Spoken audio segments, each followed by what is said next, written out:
Greetings, friends. Your cartoonist pal Stan here with a brand new episode of 50 Years in the Dungeon, the show where I celebrate the fact that the hobby of tabletop role-playing games is 50 years old and 51 years old now, too.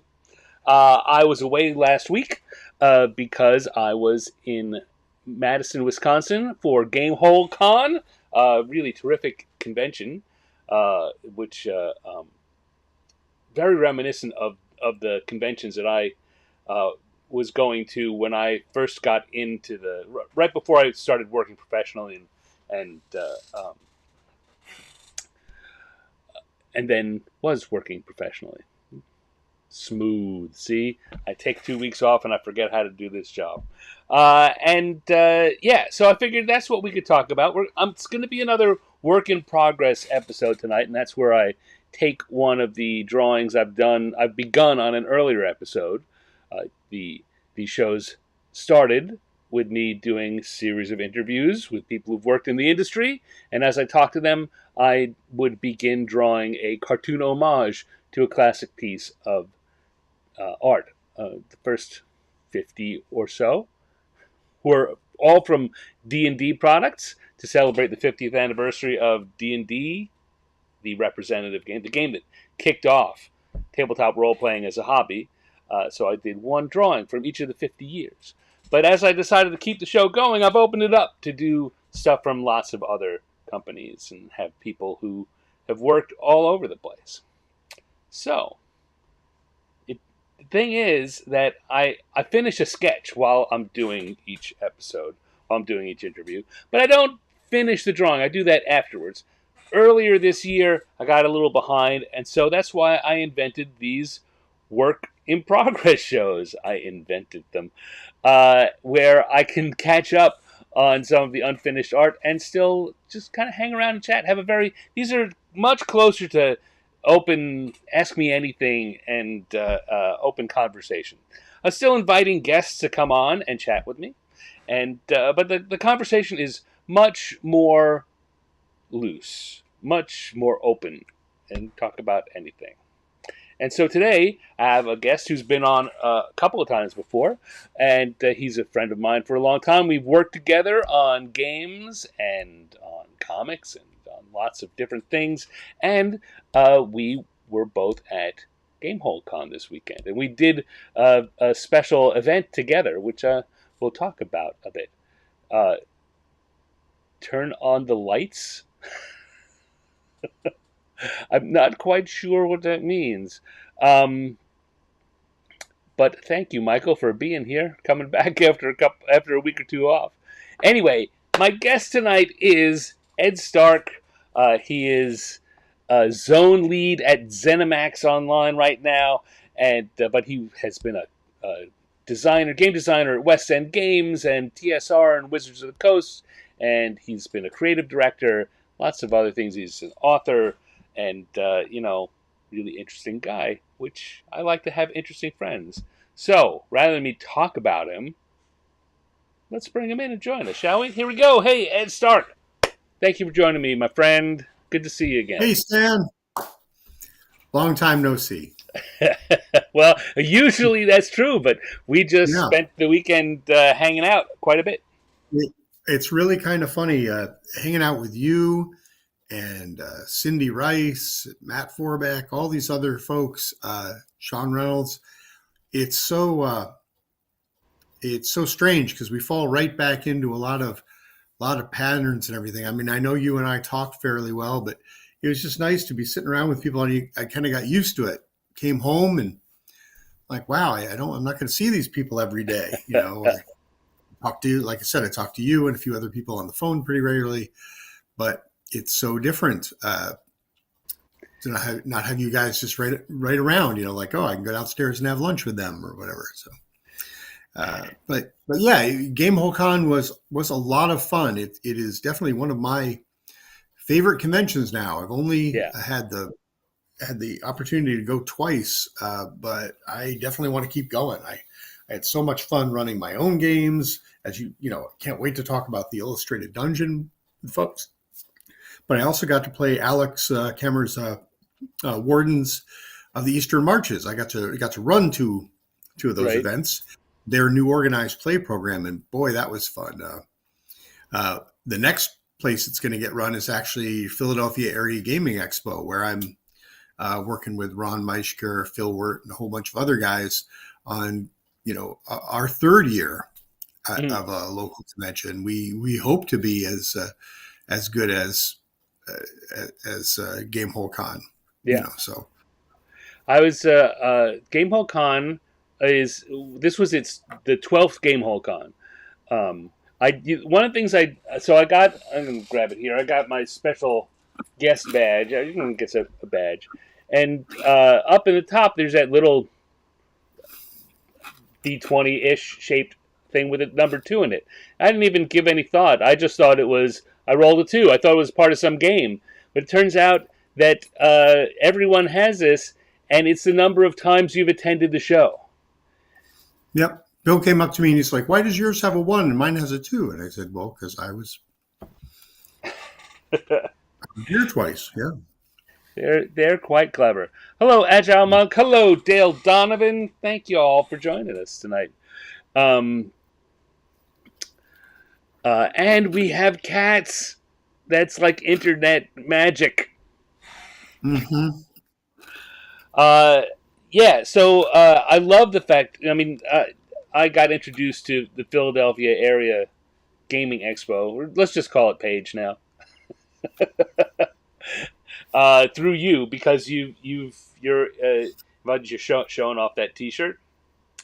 Um, and I got interested in them through you, and I'm going to be there in January for the Yeah. latest con. And um, just from talking to them a little bit, the fact that they are so influenced by or inspired by what Gamehole Con is doing is I think besides the fact that it already seems to be thriving on its own, I think that you guys are on a track to really build Well, I mean, something super special. Ron Meischker certainly has his own vision for the show, but we all attend a lot of shows. Like Ron was at Game Hall. He went to Lake Geneva to EggCon. Mm. I go to GaryCon regularly. Things like that. So we're always trying to learn and everything. And one of the things I really like about Page is it's a very player focused con. We have actually right now we have over 125 registered special guests. These are all people who have credits in the industry, from Mm. artists, illustrators, game designers. We've got old time game designers like Frank Menser, Harold Johnson. We've got newer folks like Kelsey Dion of Shadow Dark. We've got Matt Forbeck, who bridges the gap. He's been Yeah. in the industry, longer than I have, but he's doing like the new Marvel game. And his son, uh, who I don't think is currently signed up to come to Page, though I've been bugging Matt about this, actually works with Matt on that. So it's pretty awesome. And then, we've got like over 1,000 events going already, and we're doing a bunch of new and different things. Like the thing that you and I ran, the Illustrated Dungeon, was actually a playtest for one of the adventures I'm putting together that we're calling a Page mini campaign. We're going to have 3 preliminary adventures run by several DMs, so you can play them at almost any time during the show, and then the top 6 players will get to play on the Sunday event, which will be the Castle in the Void, which would be like a climax. The When you event is say top six, how is that measured? so yeah, there's a little bit of luck involved. We're not scoring this like an old timey tournament adventure, but what we're doing is we're letting each of the DMs, we're giving the DMs criteria that the players will be aware of, but it's mostly the best role players, the people who make some of the best choices at the table, the people who make the game the most fun for everybody else. And though at each table of 6, up to 2 people can get awarded basically a raffle ticket, Mm. no cash value. But the idea is that you get awarded one of these tickets, then you have a chance to go on and play in the final Sunday event. Right. So out of something like I'm trying to remember how many, it's three to, I think it's about 30 some odd tables of these events. It'll come down to six, but you can play in multiple events. Like, you can't sign up for the same event more than once, but we've got three preliminary adventures. We've got City of 1,000 Isles, Bloodfell Crypt, and the Caverns of Abomination. And they're all listed as page mini campaigns. So you sign up for 1, 2, or 3 of those, you play them, and if you are one of the top players in, say, all 3, then you'd have, triple the chances to get selected.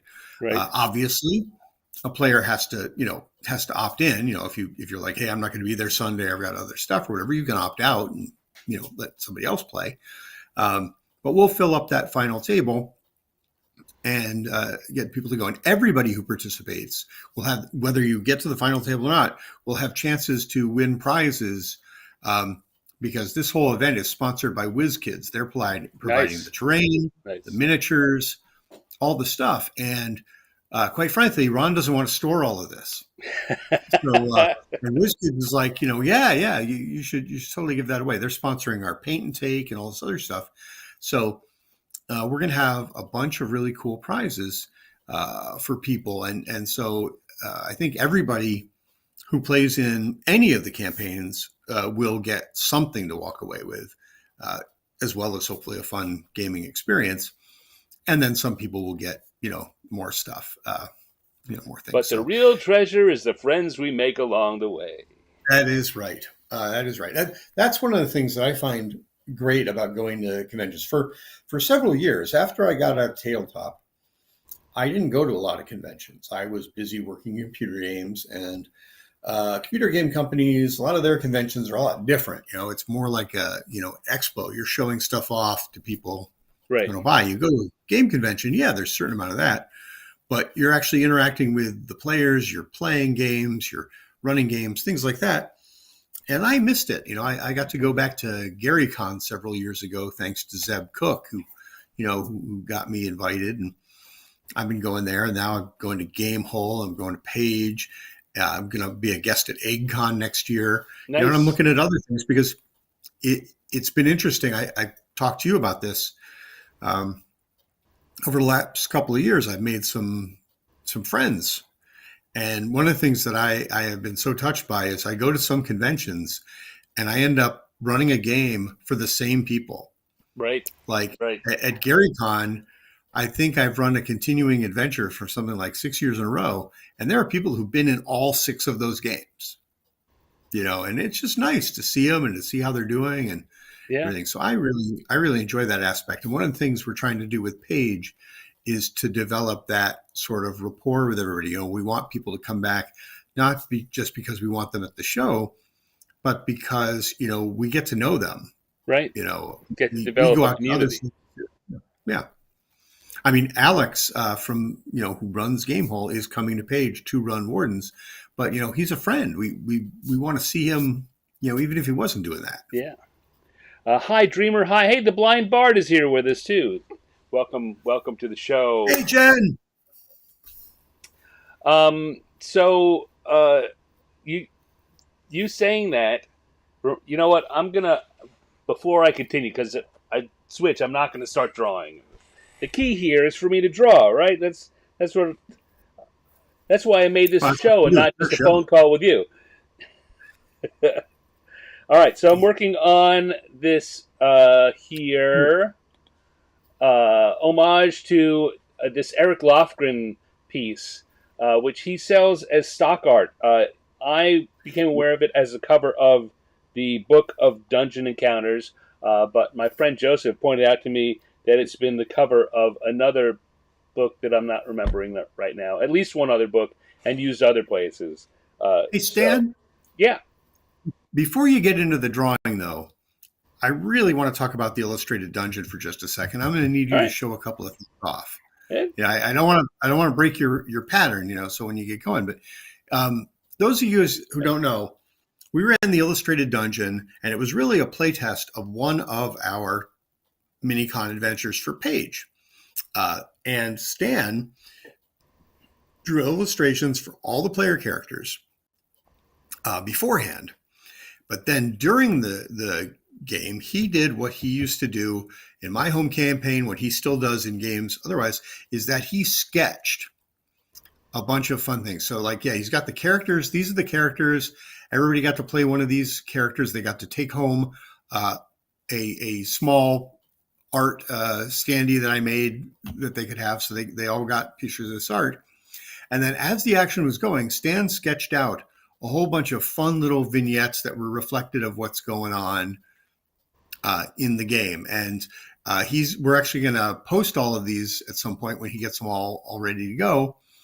And we're going to send them out to the players. But this is one of the things. This is from like the introduction, like the bestowal, where they learn, what they have to do, go into the crypt, say, betray this curse. And of course, Stan's stuff, he always finds a fun humor in everything. So it's a curse. Yeah.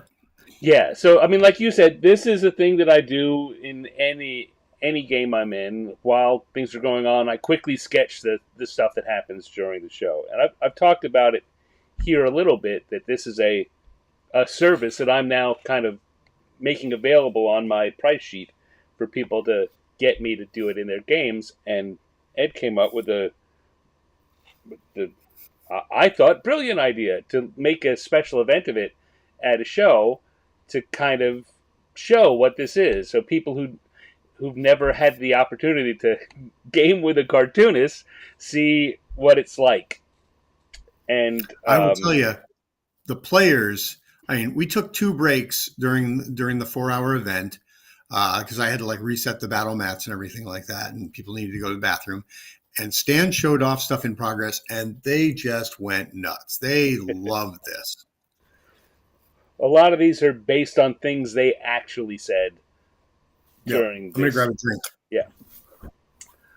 And during the course of this 4-hour event, which ran, with a break and making sure we end respectfully early, little less than 4 hours, I managed to get 20 comics out of it, which is not bad. It's a lot more than I get when I'm playing.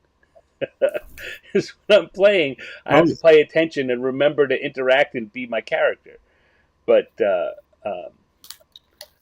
so yeah, I mean, it's 20 of these sections, so many of them have multiple drawings. So yeah, that's what we got. Yep. Okay. Thanks, Stan. I just wanted to show that off before you got rolling on your artwork. That's all right. I never mind showing stuff off. Yeah. So I mean, but yeah, as Stan put it, that's the sort of thing that if you wanted to have him just sort of sit in on your game, virtually, or I suppose if you want to, bring him to your house and feed him, he could do that. And at the end of your game session, you have a whole bunch of cool sketches to remember everything by. One of the things I've done for the last couple of years is I run ongoing campaigns with my friends, many of whom are also Stan's friends, but we live on different sides of the country now. So I will send him a request, and commission him to do sketches and illustrations of, the characters in my game, and everybody gets a real kick out of it. I usually time it around like the holidays or something, so it's like a nice holiday present. All of the wonderful things that cartoonists can do. The world is better because of cartoons. That's right. I always like on National Cartoonist Day, you always post this this cute illustration of a man, kind of dressed in, high 70s fashion, walking down the street with 2 scantily clad women, one on each arm, and a police officer in front of him kicking somebody, off the street, going, out of the way, cartoonist coming through. Kicking a blind man off the street. It's Yeah. It's by Bill Cliben, who's most famous for doing cat drawings. Everyone knew the Cliben cats in the 70s. Oh, okay. Yeah. Yeah. But he also did cartoons for the New Yorker and other places. That's Hmm. one that particularly cartoonists remember quite well. Yeah. Stan, I was wondering, what are you drawing on now? I know when we were at the show, you were using your iPad and a stylus. What are you using here? That is what I'm using here too. I'm using Okay. the iPad Pro Hmm. with an Apple Pencil and the app Procreate, and that's what I do just about all of my work on these days. Uh, for Yeah, a I didn't know long, if you had like a Wacom tablet or something. hmm? I didn't know if you had like a Wacom tablet or something. No, I back when tablets first started coming around and being functional, uh, I first of all I couldn't afford the first set of them, and then the tech that was being used was you had a tablet that required you to look at your monitor to draw. So you had to draw Ah, down here while looking out here, and sure, yeah. I don't want to say that it was impossible for me to master that, but I just didn't have the time to master it. Well, I it's found it nice that you extremely didn't have difficult. to. Yeah, And then it's when the nice you don't. touch screens started coming around, they were also were very, very expensive. So it wasn't Yeah. until Apple solved the problem and managed to get the iPad Pro that had enough sensitivity and a combination of relative affordability that I was able to start doing it. And I thought, well, this is something I'll add to my bag of tricks. But it was so I was able to do exactly what I always wanted. The thing about these is that I was able to do more of what I'd always had in mind than I ever had been able to. So I very quickly have switched almost exclusively to doing finished pieces in digital format. Yep. So, hey, we got a question in chat for me. It's from Michael in chat. Yeah. That's his name. Michael in chat says, question for Ed: where did the name Scramjet team come from? That refers to my absolutely pathetic Wikipedia page that has very little.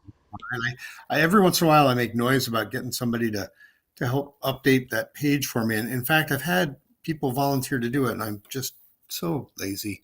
Uh, so scramjet was a term for one of the teams working on fourth edition D&D. I honestly don't remember where that came from. I want to say it was probably some sort of acronym, but I really don't know. The way we developed, at least at the very beginning, I was only there for the very beginning. The way we developed fourth edition was we weren't necessarily writing, sitting down writing the player's handbook, dungeon master's guide, monster manual, anything like that. Instead, we sort of attacked different sort of problems.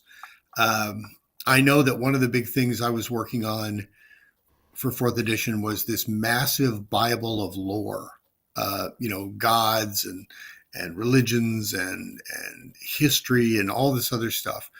And I also spent some time working on monster manual stuff.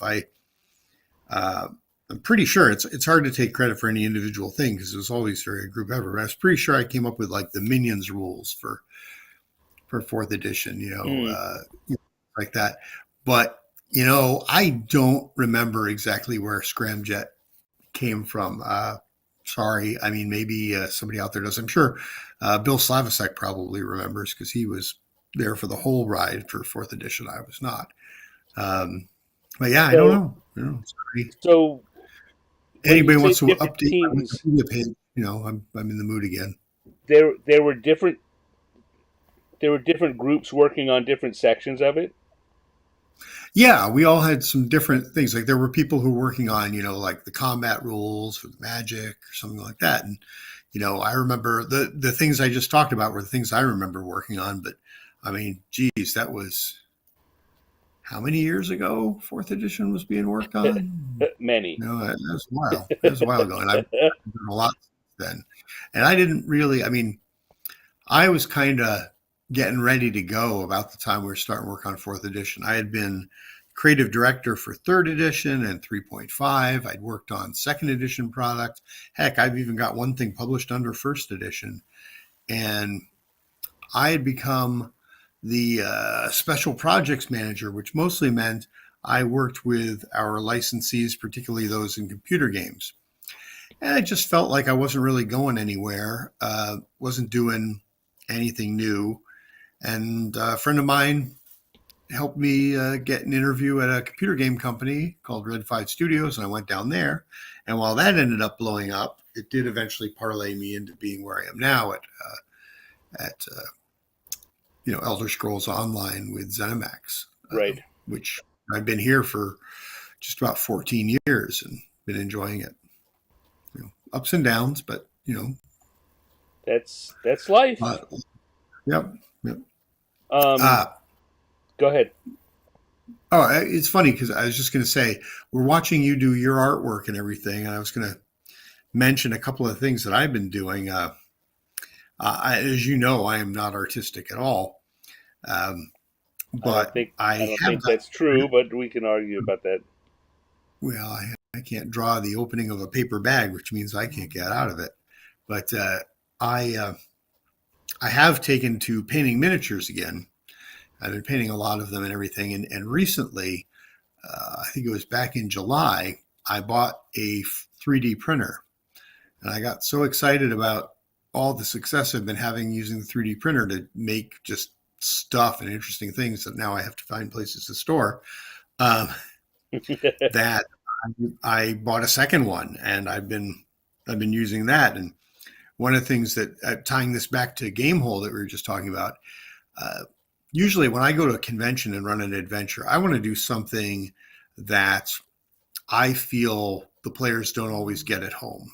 And of course, You never know what that is. But, part of it is hopefully, I'm running an original adventure designed by, me. But there are a lot of people who design great adventures. But one of the things I started doing was bringing interesting terrain and props and everything. And last year, I brought a bunch of hand-painted miniatures and a bunch of stuff I built. This year, we were doing the illustrated dungeon, so I didn't feel the need to do a bunch of stuff like that. But one of the things I did do is, and this was really last minute, is I felt I needed some terrain pieces. So I put together some glowy crystals that I used. Yeah, but then I those also look great.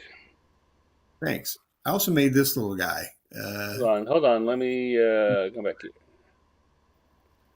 Made this little guy. It's like a cave mouth. This is trying to hold it steady here. This is 3D printed. Probably took me maybe an hour and a half to print, I suppose. This is enlarged from the original thing. As you can see, it's like a cave mouth. It looks a little bit like a skull. And then I, gave it a quick spray primer, did a zenithal highlight, which I can explain if anybody cares, and then put some other little bits of paint and some moss and some grime on it and everything like that. And I would say that, other than the printer running for like an hour and a half, which doesn't involve me doing anything at all, this took me maybe half an hour to put together. And so I did this like 2 days before the con, threw it all together, and it's like, bam, I got something cool I can drop into a game. And we used it as the entrance to a crypt that was part of the Bloodfale crypt. And, it was fun. And I that's one of my philosophies is when you run a game at a show, especially if you're a guest, you got to really you got to put on a little bit of a show. Somebody is basically paying you to be out there. I mean, I don't get a salary or anything, but Alex, you know, gave me a badge, gave me a hotel room, scheduled my events for me and everything. Hey, I want to do something to make him happy. They did that. Right. Michael in chat says, I was going to ask if you adapted an aquarium model. That's a great question, because I will say one of the things I do is I have cats. So I will go to a pet store now and again to pick up stuff. I always wander through the aquarium areas, because one year I remember when I was living out in Seattle, Monty Cook and I, who used to game together, everything, Stan was also in one of his games. One time we were out to lunch, and by pure happenstance, we stopped in this pet store. I think it was right by a Borders Books, and we had been at Borders. And we just stopped in there, and all the aquarium models and everything were like 70% off. It turned out that it was like a going out of business sale. And Monty and I, particularly Monty, just scooped up a ton of them, because a lot of the aquarium models, particularly things like the ancient sunken Atlantean ruins or some of those things, are great for 25 millimeter scale stuff. And so I remember he had like a whole shelf full of that stuff, and we used it when we were playtesting like Return to the Temple of Elemental Evil, and I think he used it in his Tolus campaigns and things like that. And it was awesome, and we were getting this stuff for nothing. But right now, I mean, this thing here with the 3D printer, Yeah. I mean, let's not talk about the actual cost of the 3D printer, but I would say that this thing cost me, on the outside, 50 cents. I mean, maybe, yeah, Dollar Tree is great too. Something if you want me to drag a whole bunch of stuff up here, I've been making a lot of stuff with foam. Like I made these great foam hills, and I did them less realistic. I made them look like sort of cliffs and plateaus, because I want to be able to put my miniatures on them directly, rather than making them sloped and having the miniatures tumble down the hill like Jack and Jill. Right. But I made those things. I've made like sarcophagi and things like that. And Dollar Tree, those other stores, you can get those foam pieces of flat foam that you can peel the plastic off or not, depending on what you're making. But you can also go to like a hardware store, and you can buy the thick insulation foam that makes for really good risers, because it's like 3 inches thick, and that gives you some height. You get that. And you can sometimes use something like a box cutter. If you can get a foam cutter, you can get a foam cutter wand pretty cheap. You can do like me and get one of those big Proxon things, but that's probably more than most people want to spend. But I mean, really, you can use different types of knives and everything to do that. But yeah, I find, and there's tons of YouTube channels devoted to this sort of thing. So if you're just thinking like, oh man, how do I make an LED torch? How do I make a campfire? How do I make, whatever? There's almost certainly a video on it. I love watching the videos by people who actually really know how to craft or know how to paint. There's this one I watch called Black Magic Craft. And one of the things I get a kick out of is he's really good about sometimes showing his mistakes, because sometimes that leads to fun things. I appreciate that, because it also makes it less intimidating for me, because I've seen some miniatures painters who are like, look at this amazing miniature that I made. And I'm just like, I can't do that. But I like the ones who are like, hey, let me show you some of these basics, and your miniature can come out looking pretty good. Yeah.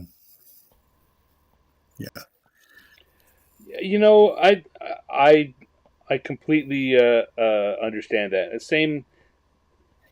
Same, right? For everything I do, right? I have a very particular style, and there are lots of things that I look at. I look at other artists who post about what they're doing and say, "Oh, I just kind of whipped this out," or just a quick video of them doing something, and I'm like, you know what? I couldn't approach that. I couldn't even begin to approach that. Much though I might want to. But, one of the things it is really humanizing, like you say, when they show their mistakes or Yeah. talk about what was difficult about it. Yep. Yep. Well, and it's also nice to see people who do stuff from the ground up. I started with a blank canvas. I started with a pile of foam. One of the funny things too is now the 3D printing is probably putting a little dent in my crafting time, because a lot of times it's like, well, I could make this or I could 3D print it, and uh, to be honest, there are times when I'd rather make it, but sometimes it's just like this thing here, you know, I could have carved this out of foam. In fact, I've carved stuff like this out of foam, but it would have taken a lot longer, and I don't think it would have looked as nice. Um, just because I'm just not that good at it. Uh, but there's some other stuff like those, uh, like the terrain mountains I was talking about, the risers or whatever. I would totally do those again if I were doing that. And I would totally do it out of foam. I wouldn't print those out because just easier and to some extent faster. Um, One of the things I made, which I'm not going to bring up here because it's heavy, is a giant tower. Fat Mm. Dragon Games developed this modular tower that you can just keep building and building and building. And I built like 6 levels of it. And that thing was a beast to paint and everything. Not because it was difficult, just because it was huge. Um, yeah. Did you do you have those little lighted the crystals from the game that you use the tea lights for? Are they Yeah, around? you want me to go? You Yeah, want me to go grab them? those, like I say, those came out great, and they You were show really people. effective. You show people some stuff, and I will be back in a few minutes. All right, so Ed's going to go off and get another thing that he was using in the illustrated dungeon, um, and I've seen him talk about these things and show me pictures of them before, but they were so even more impressive in person. Where he took well, he used a tea light of some sort. I'll let him describe what it is since I'm just making it up. Uh, but yeah, it's a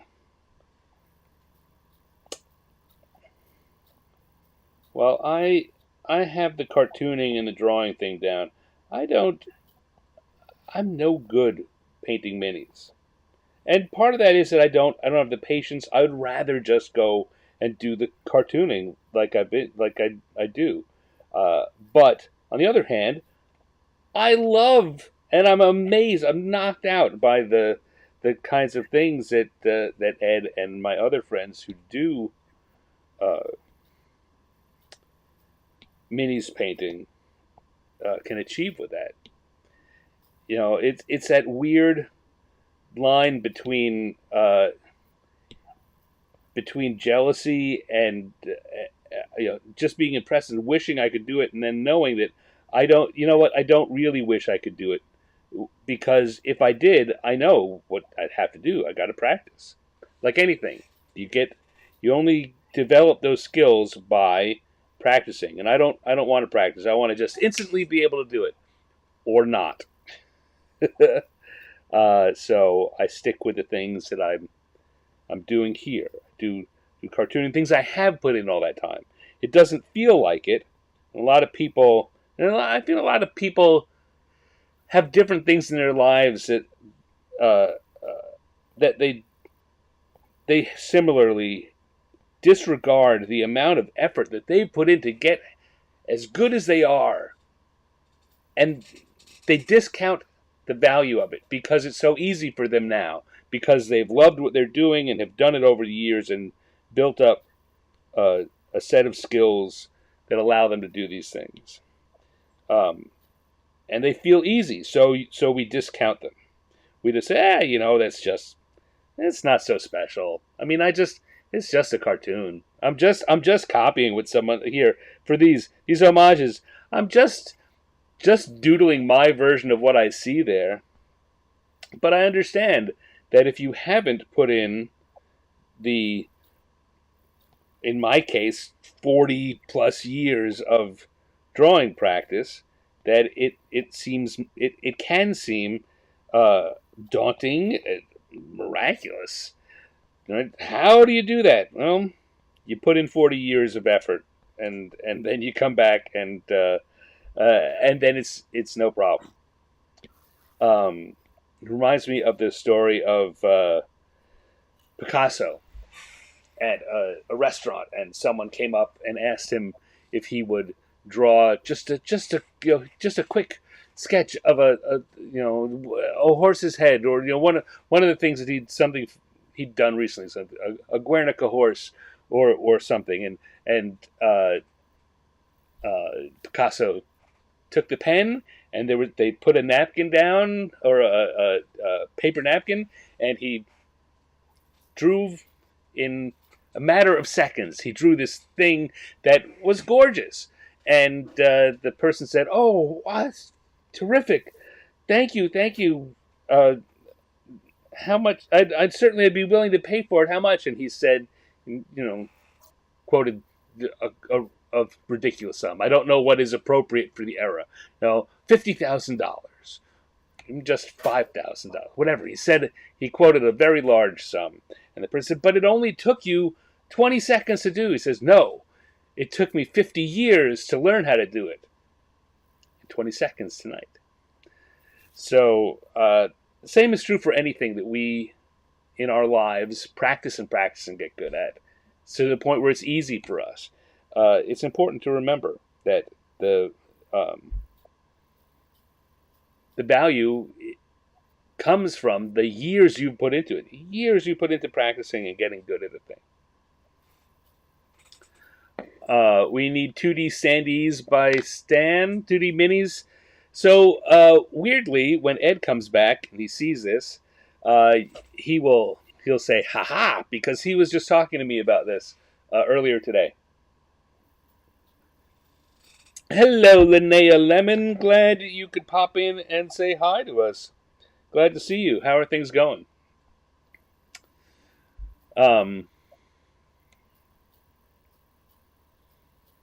Yeah. So I don't remember exactly what got me on my high horse there about appreciating the skills that we have. But there we go. Can't decide whether I've done that dark enough. Because if you look here, you can see that the elf, that the shadow caused by the bright glow on the end of the staff, causes a pretty dark shadow on the far side. I haven't really gone that dark, but I'm not going for the same level of depth that you get in a painting. I think this is good, but I have a feeling if I'm wrong, I'm going to have to come back and add another layer of even darker shadow.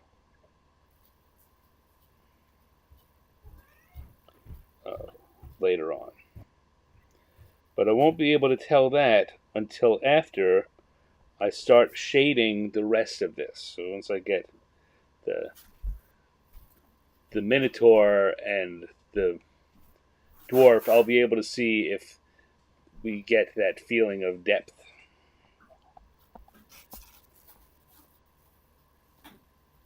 As I often say on both of my shows, it's not important that you get it particularly right one way.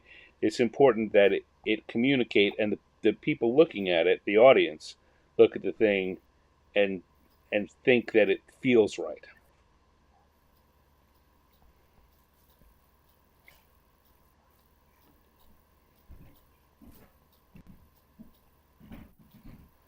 So the whole picture isn't as dark. It's certainly not, right? It's that happens a lot in the drawings I've done. The Fantasy Age cover, the last one I did, also is much lighter than the original, and that's okay. It's It's a cartoon interpretation. I'm not trying to recreate exactly what's been done here. Hello, Ed. Welcome back. Yeah. Sorry about that. I All right. realized I hadn't fully unpacked something yet, and that's where these things were. And I also wanted to sort of illustrate a little bit of a progression of how this stuff actually worked. So the thing that Stan is talking about is this. I don't know how well you can All right. see Let's this. come back here. Let me turn off this light here. See if that helps. I don't know if you can see this. So you can This is a see, crystal. looking at it, we can see that there is a tea light flashing underneath it. Yeah, it's not actually a tea light. It is a little LED that I've attached to a stand, Mm-hmm. and then put this thing over it. This crystal is from Monster Fight Club. Mm-hmm. It's they do a bunch of terrain and everything, and that came out of an evolution of stuff. Way back when I started crafting things, I knew I wanted to do some stuff with glowing crystals and everything. And the first attempt was this. I don't know how well you can see it, but it's basically a series of stuck crystals Right. with an LED held on with the battery. There's some terrain stuff like little grass and everything up there that you can see. Yeah. The light out of it. See a little bit more of the. I mean, I'm actually sitting here in the dark. It's only the computer screen giving me color. But anyway, this is made out of a miniature 30 millimeter base. I've got wires underneath that stick to an LED that I've stuck in there. And then these are actually broken fragments of glue sticks that I've shaped to look like crystals. And then, yeah, I got a whole bunch of different colors. And then, so all I have to do is insert the battery and place it on the table, and I've got glowing crystals. But anyway, that was my first attempt. Then I tried something else. Stan mentioned tea lights. This is made from a tea light and some clay. You can see it's like a big campfire, and the flames are made by hot glue that I shaped. So, the meat is falling into the fire. But so the sticks are just little wooden shards, and then I shaped some clay around the tea lights and did some terrain to build it. Not a great view on this camera, but kind of neat. But again, it was sort of a home project, and then I used like toothpicks and coffee stirrers to make the spit. So there you go.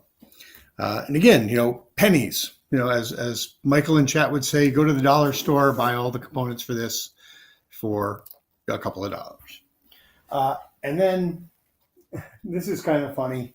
So I mentioned Fat Dragon Games. They do a bunch of really cool tile things. Well, I did this. Yeah. This is a nice statue of Orcus. I got a friend of mine to print it out for me because I didn't have a 3D printer at the time, and then I painted it. And then these are more of those LED lights. You can see they just stick up on here, and you put them on there, and I can swap out the light color if I want.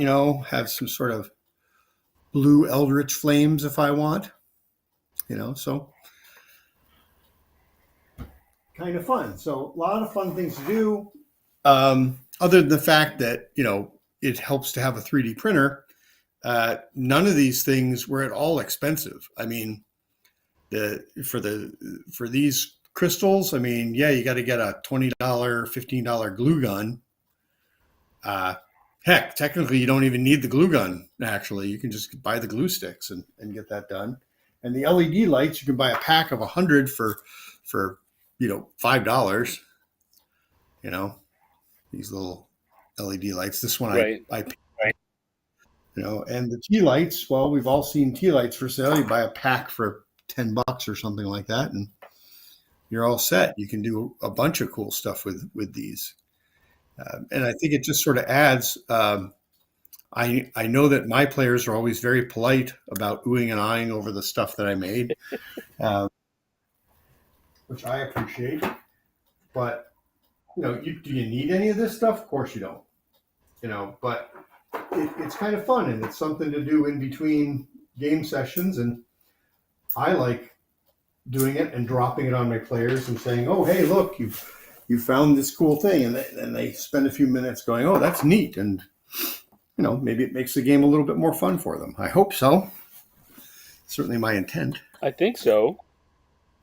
I mean, one of the things one of the reasons I brought that up was how I'd seen those the photos. I mean, because we talk back and forth. You show me pictures of what you're working on. I show you what pictures of what I'm working on, and I was impressed with those things when I saw the photos of them. But in person, they really pack a punch, just as a visual effect. It helps people visualize, as you say, what's going on. Michael in chat's talking about scrap, using scrap stuff. I have a couple of boxes downstairs that are just what you normally think of as crap.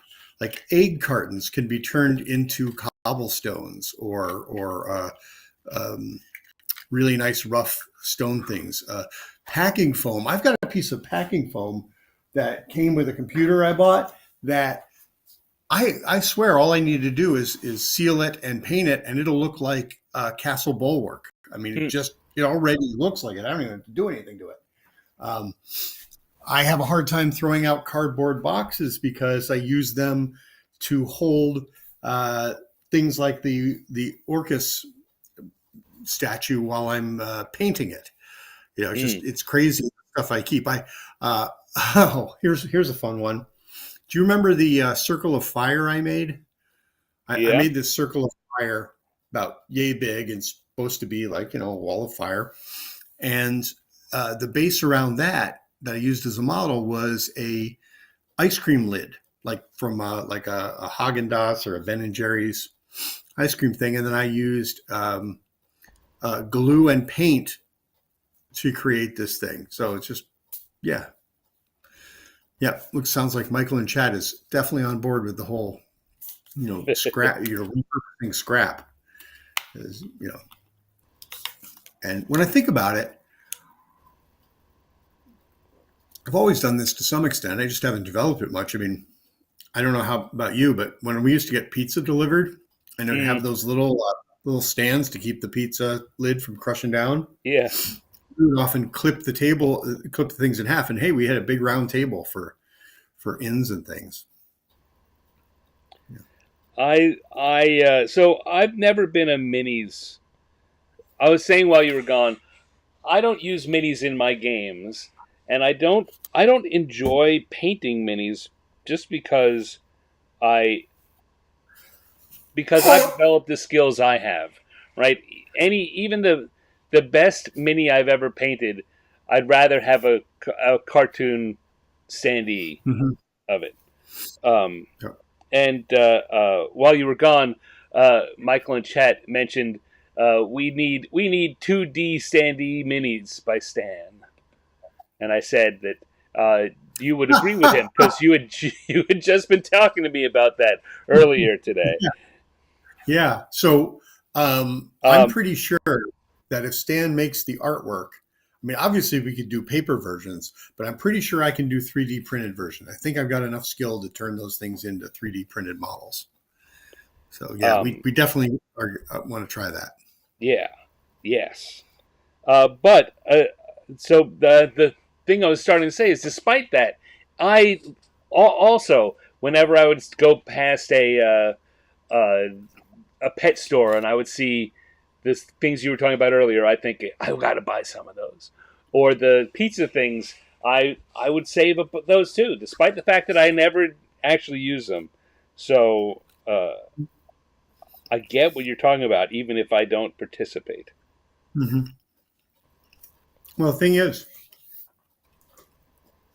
I love using artwork as props too. I mean, like I said, I can't draw, but I will often go online and I will try and find appropriate artwork. Like, you come into this small town, I like to, show up on screen, some cool image that somebody drew of a cool medieval town, or when on the rare occasions I'm running a published adventure, I love using the artwork.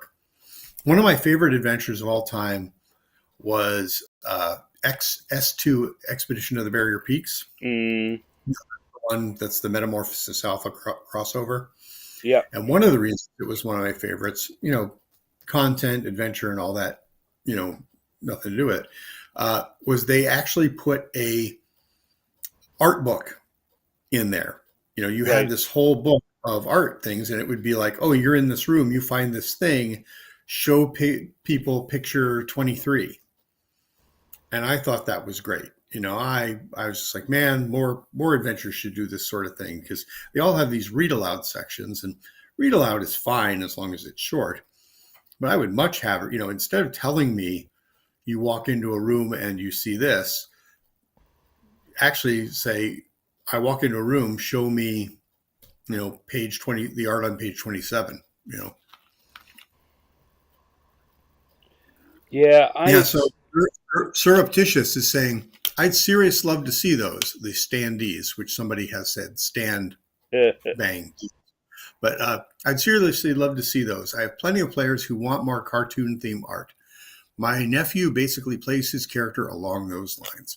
Yeah, I think we have a market for this. I mean, one of the things I've been talking about is, maybe making these adventures after page, making them available to the public somehow. And I thought if Stan did, the art for the individual player characters, the NPC, the monsters, whatever, that'd be a big selling point. Be like, hey, look, you got all you need to run this adventure, and and then you got all these reusable, cool standees you can use.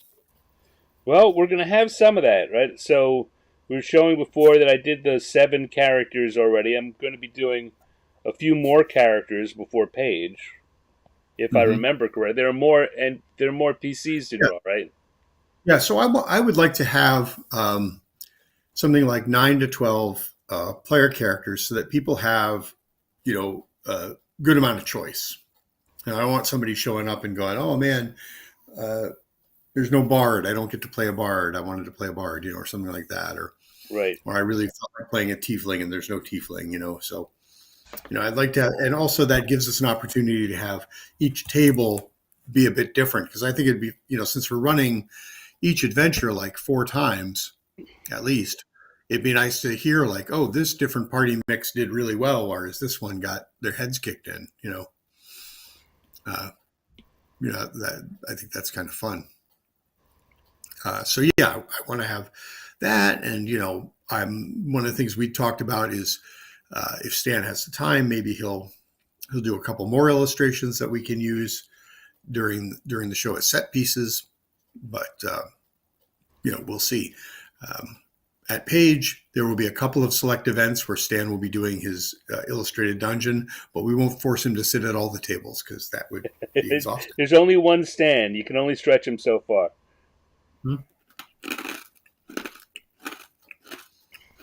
But like the Shmoo, he stretches further than you would think.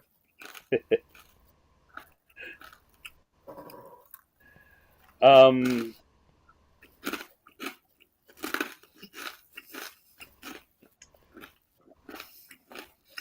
so Hey, Page is going to be in January, right?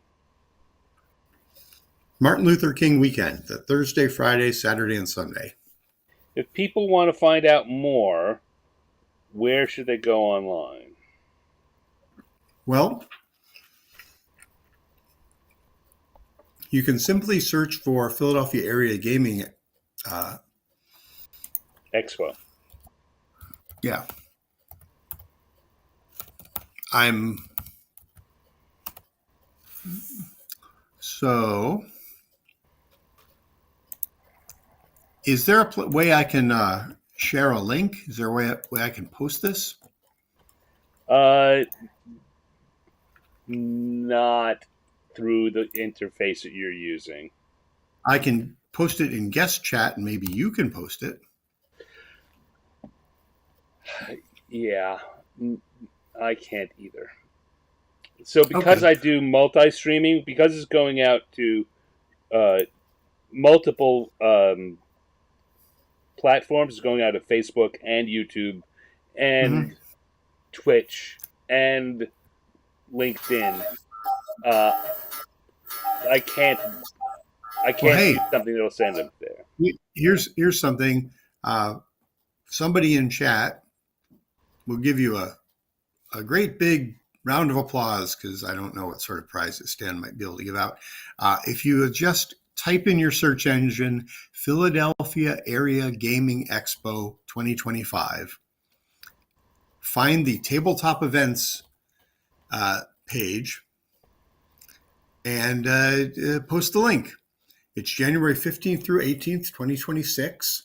Sorry, 2026, not 2025. Yes, we got to do that already. Yep. But yeah, I'd appreciate it if somebody would post that for us because then everybody could find it. We've got some helpful people in my chat. I bet one of them will Mm-hmm. do it. Yep. In the Um, meantime, oh, sorry. I was going to say, no, go ahead with what you're going to do because I was going to shift subjects a bit. Oh, okay. Well, I was gonna share my screen for a sec and show something I was working on for a friend of mine. When I go away, somebody's got to look after my cats, Okay, and the normal person who looks after my cats, Bill Slavicek, he was at the con with us. right? So I am gonna try and share my screen and show you something I made for the son of one of the people.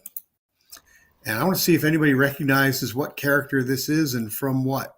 All But right. basically, I Okay. 3D printed the helmet that you see there. Do you see my screen? Uh, yes, I'm trying to set it up. You have shared it. That's now guess two, Yep. and there we go.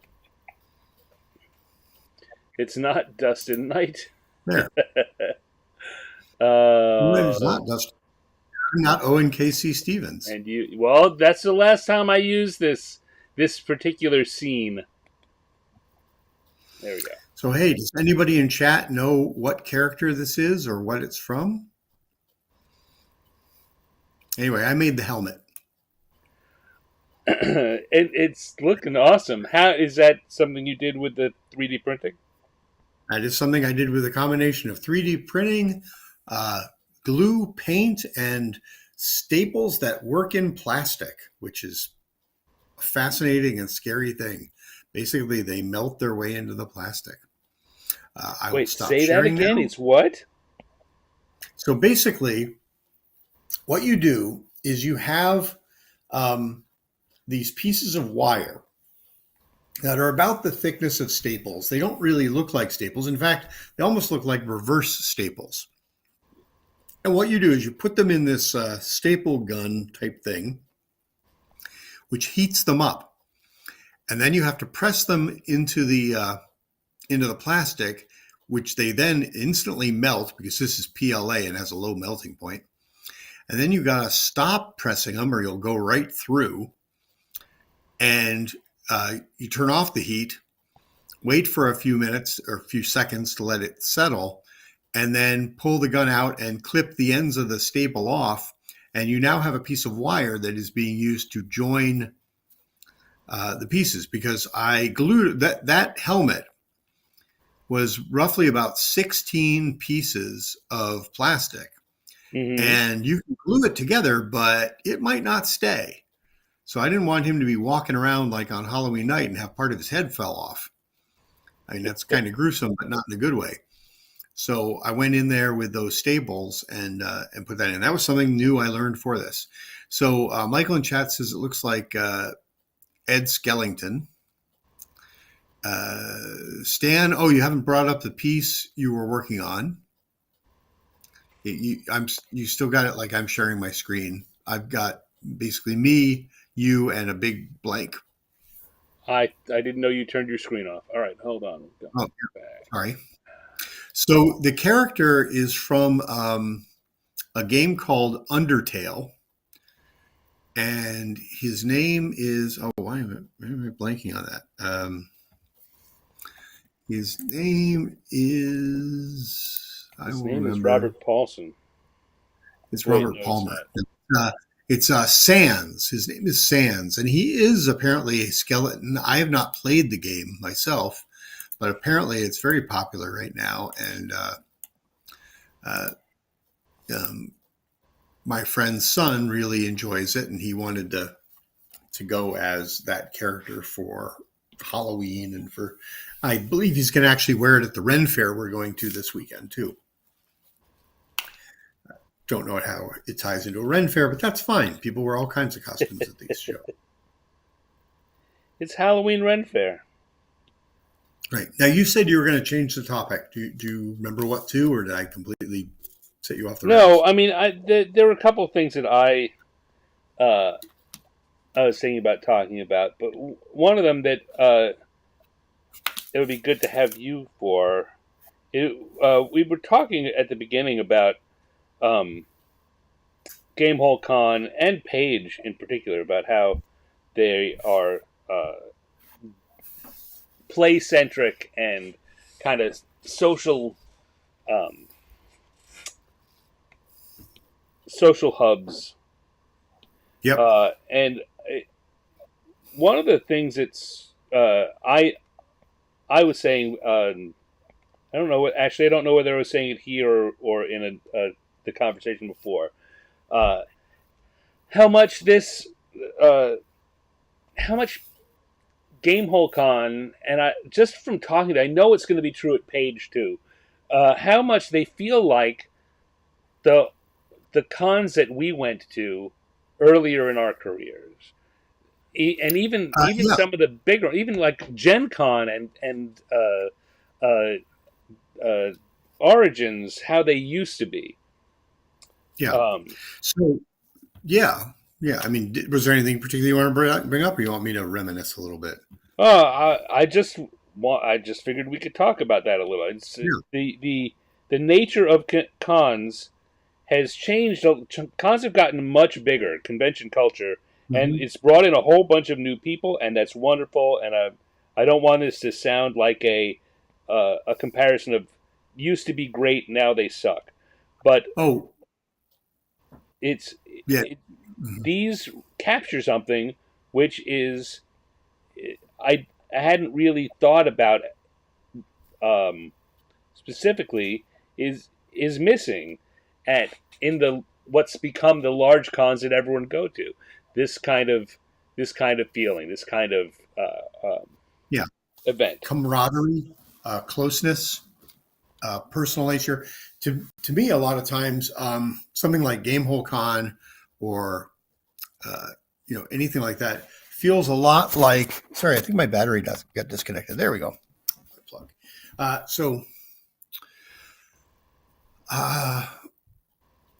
It feels a lot like Winter Fantasy in a lot of ways. Back in the old days, Winter Fantasy was a convention run by the RPGA and TSR that was a very small version of Gen Con in a lot of ways, because just like Gen Con, everybody at TSR went, but the population was like 1/10 the size of Gen Con. So you had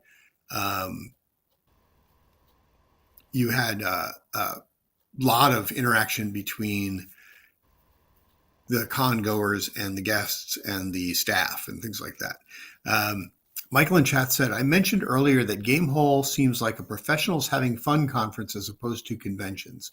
I think there's a certain amount of that, because even though there's a dealer's room, and even though there are like some exhibitors there who are running stuff like MontyCon, our Monty Cook Games has a pretty large lounge area, which is like their store.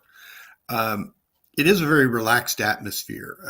There's a lot going on, and there are a lot of people like, you know, Alex and the Gamehole staff make it feel like a relaxed atmosphere, but there's a buzz. The reason they do that is they can make that happen is a lot of hard work. They make it look easy when it's not, because they are so well prepared.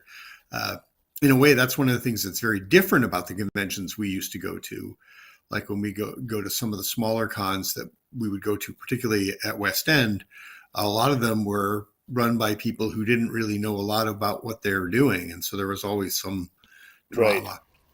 Many of them, by the way, were very, very good. Don't get me wrong. You know that as well. You know, were very fun and did have a lot of that feel where you were spending a lot of time running games and hanging out with people as opposed to working the booth and doing some big uh, presentation or something. Like, you know, when Wizards or TSR would do Gen Con or Origins, it was a show. It was not a trade show. It was a consumer show, but that's exactly what it felt like. Had time to hang out when you weren't working. Like you'd go to a bar or you'd go to a restaurant with people, or maybe to a hotel lounge or something. But at something like Gamehole, you feel like you have time to relax actually during the show. The Right. pace is not so frenetic that you are constantly running from thing to thing. Like at Gen Con, I did all the scheduling, as you recall, for the TSR, or for the Wizards RPG R&D staff. And I would have to block out time. It's like, hey, here's time when you get to go wander the halls or play some games or whatever. And I think very few of the staff actually got an opportunity to do more than play demos, because even though they weren't working crazy hours, you just were so on during those times that you were working that you just needed a break. You're like, Yeah. okay, it's time to go do something else. And so it didn't feel much like, I mean, it was fun, but it didn't feel much like games. Whereas go to something like Gamehole or Gary Con or Page, you feel like I'm going to get time to actually hang out with people. I'm going to get time to actually play games. So yeah, I totally see that. Something I was saying, you mentioned this, and I think it's very important that I look back on the old days of Gen Con. I mean, I think my first Gen Con, uh, there were maybe 10, 15,000 people there. And considering I think Gamehole was probably around the 6,000, maybe 8,000 group, that's Right. not that much smaller or much larger. Um, Still had a different feel. I think Gamehole is doing a really good job of making people feel like they're very relaxed there. But I don't want to say, oh, now that Gen Con and has gotten big, or PAX has gotten big or whatever, it's ruined or it's not fun anymore. It's like, no, I'm totally willing to accept that, hey, these conventions have kind of outgrown me. They're no Y- longer the sort of thing I really want to do. But there are a lot of people, obviously, who do. It's the same thing. Like, Right. I used to go to San Diego Comic Con, and then the last one I went to, I was like, okay, this is the last one I'm going to. This is Yeah, not. it's another one that I I I was going during the years that it went from being a huge fun Yeah. con to being just more than I could handle. I was living in Hmm. San Diego, and I didn't. Yeah. Uh, I stopped going to this con. I started going downtown near the con because that's where the experience that I wanted was. The inside of the con just became.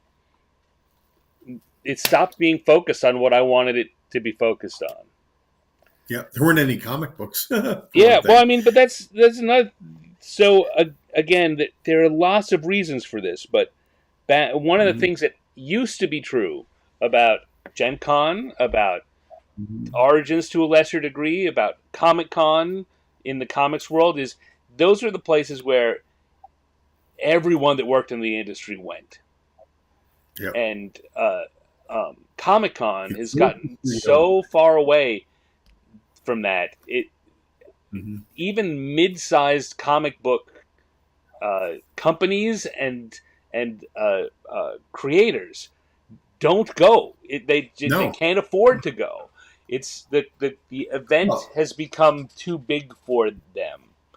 well, and Uh, also in a lot of cases, even for the larger companies, they don't send the creatives. I mean, not to right? just Yeah, I hang know. around. They might put them out on a panel or something, but you're not going to go just get to sit around and have a drink with these guys or hang out at the booth and just chat. It's too overwhelming. They're Yeah. booked, you know. Um, So it's they- these shows like Game Hall Con have the feeling, and the reason that all they were saying in chat, and you were saying earlier how all the people who are there, the reason that it's a draw to us is that we can go and have that kind of experience again. That's where it's living these days. Where yeah, yeah. I mean, we ran into like Ed Greenwood and Matt Forbeck and a bunch of these other, fairly named people at Gamehole Con, at least half a dozen times, just, wandering around the halls or hanging out in the lounge or whatever. Try and, spend some time with Ed Greenwood at Gen Con. I dare you. It's just not possible. Uh, well, first of all, Gen Con is so big. Good luck finding him. yep. And Yep. if you do, he will. It will be somewhere where he's swamped. And Yep. Hey, I got another question here. Michael in chat says many of the TSR WotC alums have moved into the realm of MMORPGs. Ed, what exactly do you do there?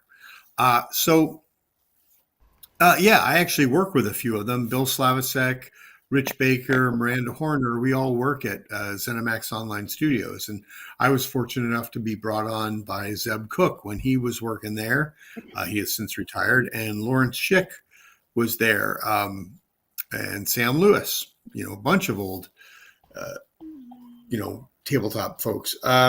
So what I do there is, as Stan said, my current title is zone lead, though I think that's going to get modified recently because my responsibilities have expanded. Basically, what I do is not that dissimilar from what I did as a creative director at Wizards. Um, when we decide upon a new release, somebody has to be the product owner. Somebody has to basically sort of run the team that is developing the release. That does not mean I am the sole creative voice behind this. I am totally not. I have a whole team of people who do that. But my job is I am in content design, which is basically we put together the quests and the activities that players do in Elder Scrolls Online. We tell the stories, but it's my job to sort of get all the disparate disciplines together and get them to do stuff. So I've got quest designers who are designing the mechanics of the quest. We've got encounter designers who are doing all the things, basically all the things that will hurt you in the world. That is what the encounter designers do, the traps, the monsters, things like that. Then we've got the fiction writers, the narrative designers, whatever you want to call them. They're the ones who tell the stories. They work very closely with the quest designers to make sure that the quest activity moves you along in a logical and interesting way so you can tell a story, interact with characters. I think we not too recently, set a record for the number of voiced characters in a computer game. We've certainly written crazy amounts of lines of dialogue and everything. And then I coordinate with those guys and also with the world builders who are building what the area looks like, with uh, the character artists, the FX artists, the gameplay people who are making sure that the systems and everything work. So it's kind of my job to make sure that every piece of the puzzle gets put together before we set it out the door. The last project or last time I did this, I was working on a chapter called The West Wield, where um, uh, is that actually the release name? That was the region. But I also worked on Greymore, which was in Western Skyrim, which you've probably heard of Skyrim, I bet. Uh, and so it's my job to sort of coordinate that. So I am kind of like the first person with their boots on the ground, actually doing something, writing up documentation, getting things ready. And I'm the last person that stuff goes out the door, because one of the funny things about it is, like, right now, I'm working on release number 50. I can't talk about the details of it, but the whole team is working on that. So technically, I'm looking out for everything. I'm giving feedback on everything. I'm helping direct traffic and make sure everybody's got what they need. In a few months, as people start finishing up U50, update 50, they'll start peeling off and working on the next update, but I'll stay behind. So I'll go from being a team of one to being a team of just about everybody to a team of one again. Because I'm the one who has to, like, shut the door and turn out the lights. I have to be the last one fixing bugs and things like that before we move on to the next thing. So it's really kind of a very funny parabola of effort, or probably the opposite, because right now everybody else is working really hard and I'm reviewing and giving direction, which is not like I'm not working hard, but I'm not doing a whole ton of personal implementation.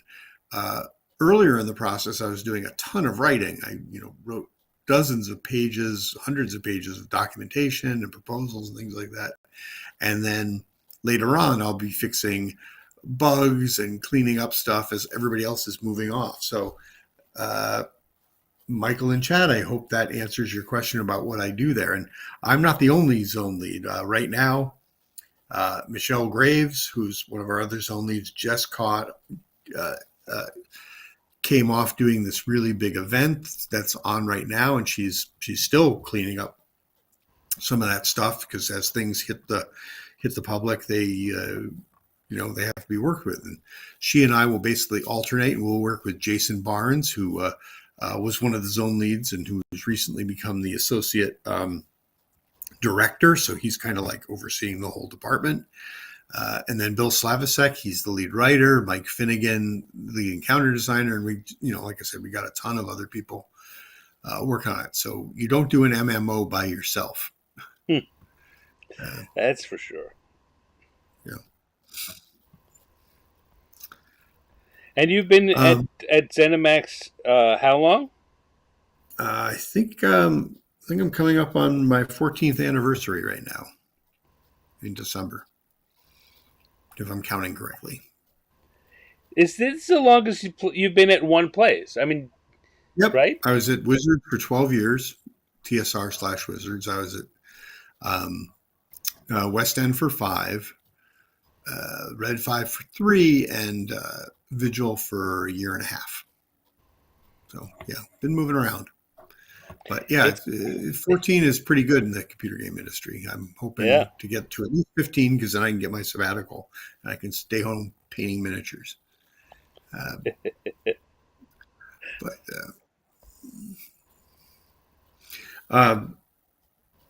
see. I was going to ask something. I'm probably not going to be able to stay on too much longer. That's all right. I know. I tend to get into this zone, and no one else should have to put up with that. Yeah. You only stay as long as you can. Yeah, I was just wondering if anybody in chat wanted to ask any other questions about, you could ask about Paige, you could ask about my job, about Stan's art. You could ask more about what we did at GameholeCon, one of the things I was going to talk about a little bit, and I probably will after you go too, is one of the things I did at GameholeCon is I was alpha testing a new rules light role playing game I've developed. Yeah, tell us about that. So I'm pretty sure that at various points on this show I've talked about the concept I have of demo the RPG, and it's based on the kinds of things we used to prepare at TSR and Wizards for Gen Con. Back when there was a TSR castle, we would each of the game worlds would have a location, a corner or a stand to promote their the world. And each of the teams would come up with were tasked with coming up with a demo to run at that stand, and it was supposed to be a standalone Hmm. anywhere between. We always talked about it in 15-minute terms, but they almost always were 45 minutes to an hour long. We couldn't get it. We couldn't make ourselves be shorter than that. Yeah. But Uh, uh, Event that people could just walk up and play. You didn't have to book it. You just walked up and participated. And I always liked that, and I was very taken with the fact that they needed to represent the game and the setting in a way that encouraged new people to want to buy but some and gave but for the God's sake, they never used D&D rules except right. for Yeah, well, once. that's we you couldn't use the D&D rules to give a newbie an experience in that period of time. So they were always, I mean, they were tweaked off the D&D world rules. So that's where this idea started, is my quest to have a game that was designed to be where that was the planned execution of it. And I've had different versions of that have come along where I've had ideas and written some stuff down, and every time it eventually would just I would complicate it. I would overcomplicate it. I would be playing with it and say, "Oh, if I added this, if I added that," and suddenly it went out past the parameters of demo the game. But this thing that I'm running, which I wound up calling the Epic Tales RPG, because much to my surprise, no one was using that name. Hmm. Uh, so I was running the Epic Tales RPG, where the rules themselves. You know what? I've got one right here. I printed it out, so if you played in the game, you got a copy of the alpha tests, the alpha playtest rules, which are come over here, 4 pages long, four There four you go. digest sized pages long. Um, Nice. and the character sheet is, although I left off the hit points and action points, need to make rules for that. That's your character sheet Reminds me of size. Commies in Space. You know, not that far off. Um, Yep. it, Comics in Space had no rules. Yep. Uh, so yeah, so I put together the rules and I ran uh, some sessions of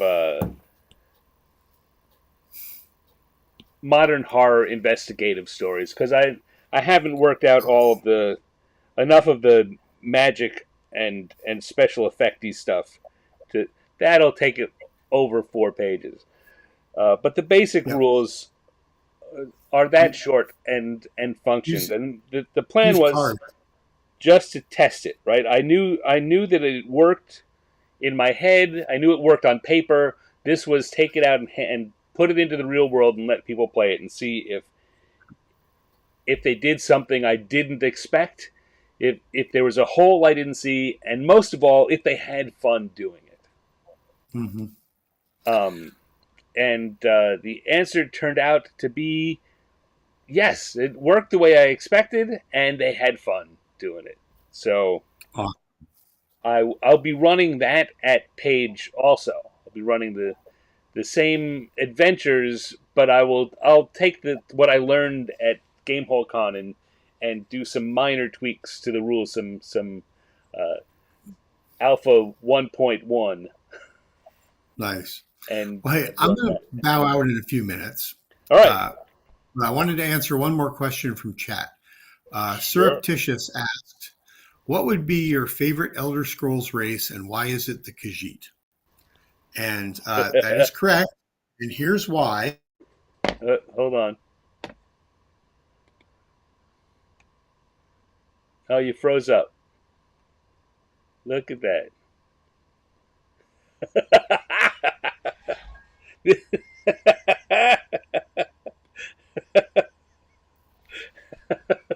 What did you I got do? suddenly hung up on.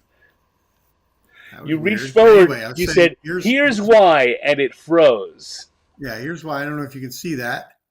That's a picture of my two cats, Oblin and Jamila, or Quartermaster Oblin and Captain Jamila. When One we of whom got was these two on the little screen a babies, little earlier. One of whom came to. yep, when we got these two little babies, I named them. Usually, my wife was the one who would name our pets, and she did a great job of doing that. But I named them because when I started working on Elder Scrolls Online, two of the first characters I created were two Khajiit, Quartermaster Oblin. And he froze again.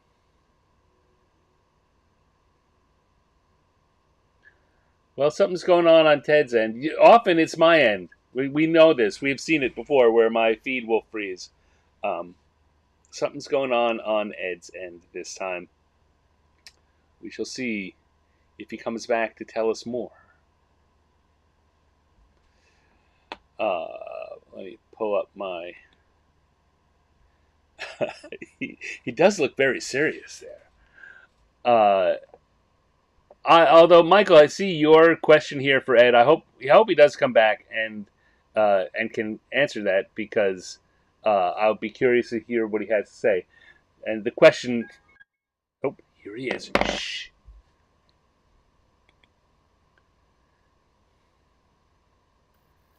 Well, if you want to leave, just leave.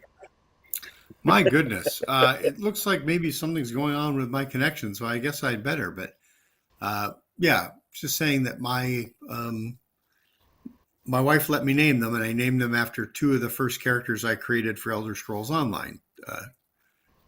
Two Khajiit pirates, one an idealistic crusader named Captain Jamila, and one an old scurrilous scalawag named Quartermaster Oblin. Right.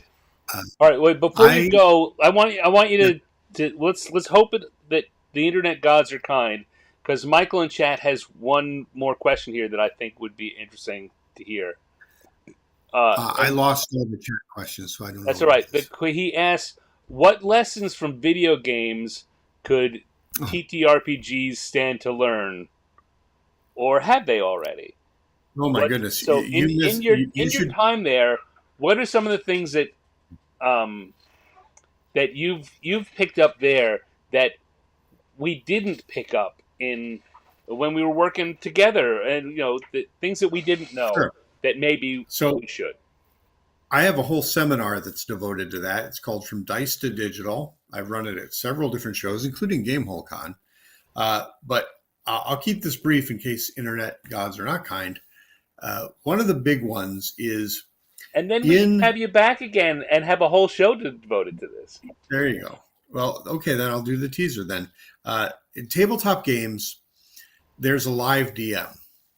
And I think a lot of designers, especially original D&D stuff and everything, leaned on that maybe a little more heavily than they should have. I mean, obviously, it's great to have a live DM who can put, well, quite frankly, life and can improv and can do a lot of fun things on the spur of the moment.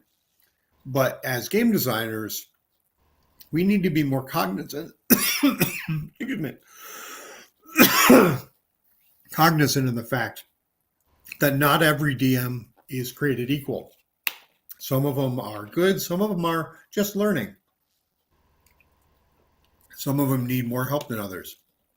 And one of the things that we think we have to do is that without overwhelming them with rules or taking all the choice and fun out of the game, we have to provide them with concise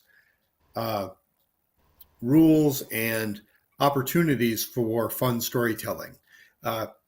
Do things that help link actions together. I mean, a big criticism that we always have when we're running through our adventures that we're designing for Elder Scrolls is, where's the connective tissue? How do I get from point A to point B logically? Right. Where are the clues that lead me there, and how did I get it? Because um, if you don't do that, the player gets lost and gets disinterested in your story. Same thing in live, but the problem is we sometimes just assume that the DM will have read and memorized all of that massive background information we gave. Don't do that. Keep it as brief as possible. Assume that that the DM is a player as well, that they want to get started as quickly as possible.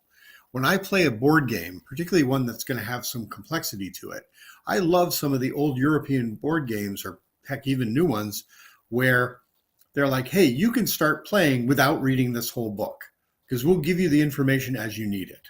I Right. think a lot of our RPG design should be that way. If you're going to have a surprise, if you're like, hey, this NPC is going to be the bad guy, tell the DM right away and tell Right. them how to foreshadow it and everything. Don't let them screw it up because they decided, oh, I think this NPC is kind of cool, so I'll make them the best buddy of the character. And then you find out, oh my God, this guy is later the betrayer, and I've just kind of blown all that. Sorry, I have a cat who wants to chew on the wires. This is Captain Jamila. Um, Greetings, Captain but Jamila. yeah, so anyway, keep it concise, give the DM the information that they need, and also make sure that they can impart that information to the players. One of the things I really enjoyed running the Warden's game. And one of the things that was really cool about the Warden's game is the adventures were written so that you could get them done in 3 hours, even though it's a 4-hour slot, because they Right. knew there was going to be some setup time and some breakdown time and all this.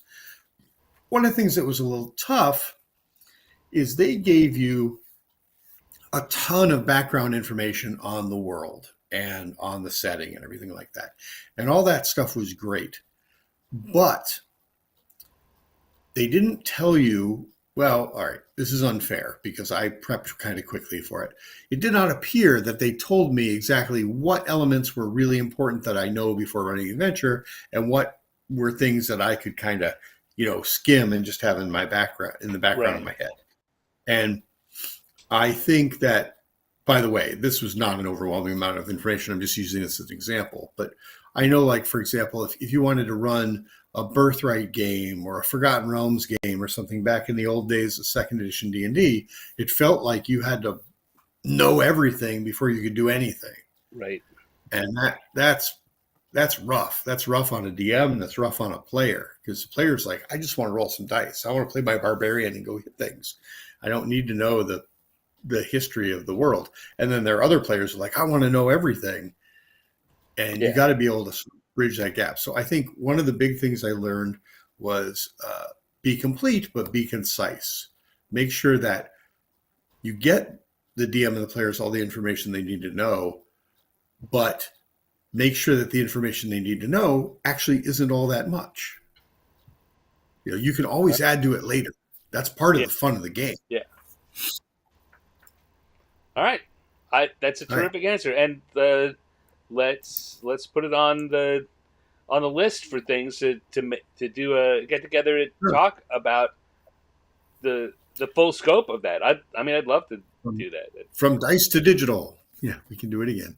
All right. Thank you, Stan. Yeah, I'll get off before it kicks me off again. Well, thank you, Ed. Thank everyone. Please go visit Ed and his stuff. The Cinemax Online, the Elder Scrolls Online, and is And there anywhere?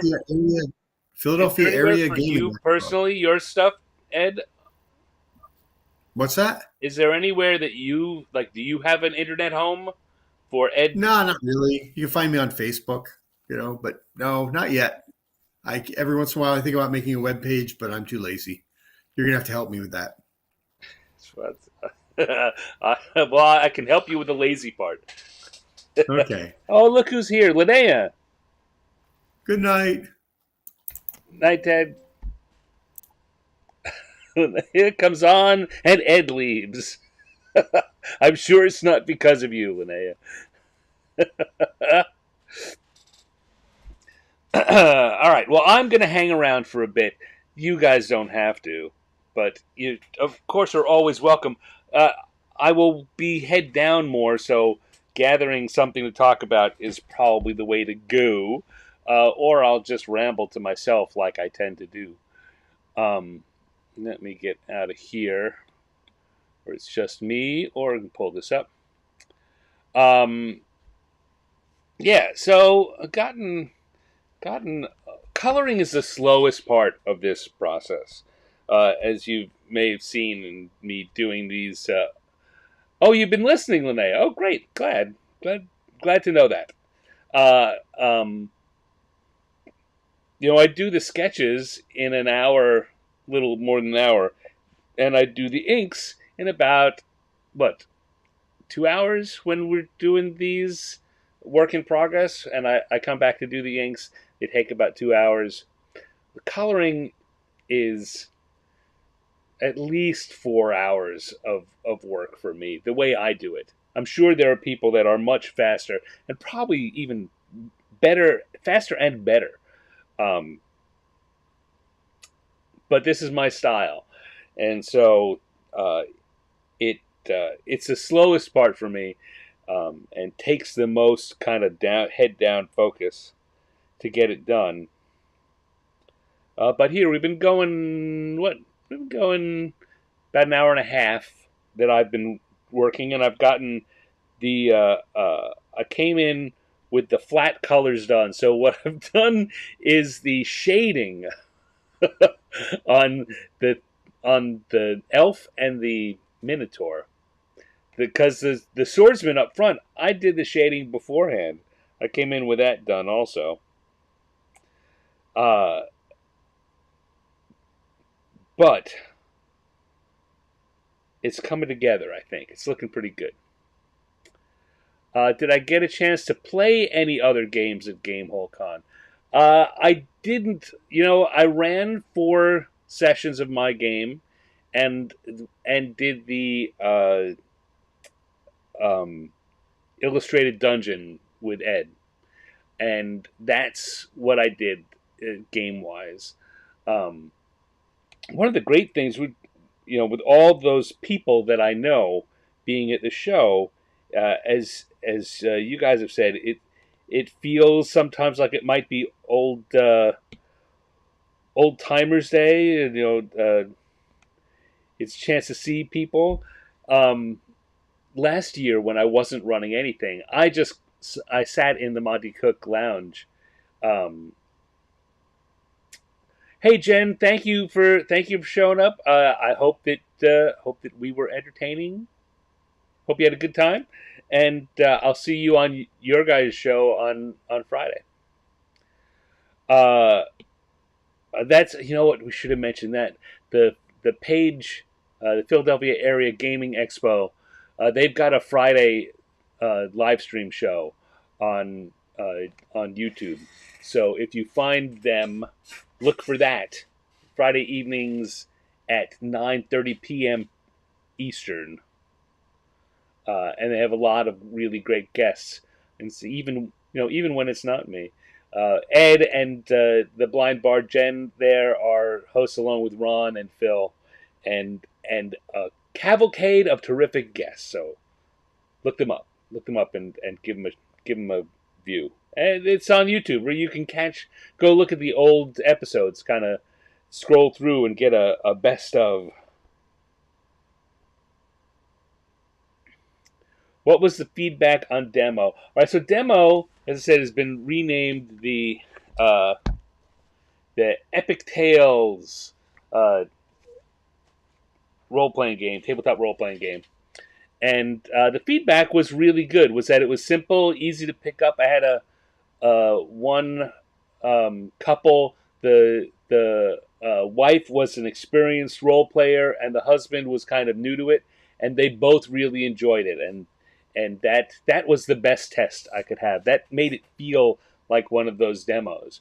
There's a combination of people with experience and people not in. Both of them were able to play and enjoy the game, and have fun, and not feel like overwhelmed. So that was good feedback. The other interesting bit of feedback is for me was one person said, "You know what this would be good for? What you should do with this is like this would be a really good kids game, because of the fact that the rules are so concise and they could look at a character sheet and understand what's on it, and that how you do things uh, is is very intuitive and natural, even if you're not a gamer." And the reason that's funny to me is because I have done beginner games, as has been brought up on this show a fair number of times. The two biggest ones being the Pokemon Junior adventure game and the Warriors adventure game, which I did for the Warrior Cats um, series of novels from HarperCollins Children's publishing house. Um, and I love doing stuff that's kid based. And so to have someone take what I've done and say that they feel that it fits well and that it makes sense to me because that's where my experience and heart has been, but it feels good that people see it that way. I got some good bits of feedback on uh, how to adjust uh, how to adjust nomenclature within the game, what I'm calling things. That was a problem I didn't know until I was running it, because in this game you don't have a whole collection of different stats. If you playing any game, you say, make a blah roll, make an attack roll, or make a perception roll. You're not making a roll and of you're always doing the same kind of roll in this game, but you've got to find a way to be able to say naturally in an adventure, do it instead of otherwise you're just saying make a roll, and that sounds too generic.